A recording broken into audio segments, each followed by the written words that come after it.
Pressures alone do not matter. Please use Supreheat and Subcool. I was helping some guy troubleshoot. He didn't really understand the concept of why you need to use Supreheat and Subcool when reading pressures. And he says even when he looks at it, it all looks like gibberish and he doesn't know what's going on. So let's look at some pressures and I'm going to show you how I read it and how I want you guys to start reading it.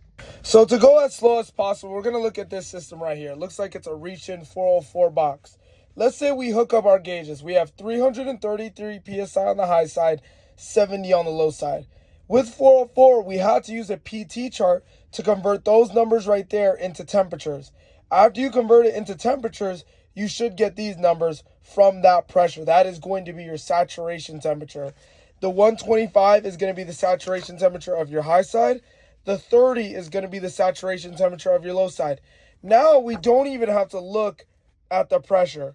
See, we're just going to cover the pressure up and just look at the saturation temperature. First, let's look at our outside. We have 125 degrees saturation temperature on this condenser coil. This condenser coil will cool off. You can see the refrigerant's going in here at 175, cools off to the saturation temperature, starts to turn into a liquid, now leaves the condenser at 115. Since it is 10 degrees below this 125, that would be a 10-degree subcooling. That's where you get your subcooling from. Taking a clamp right here and getting the temperature of the refrigerant leaving the coil. Now let's look at Supreheat. We have 30 degrees saturation on our low side.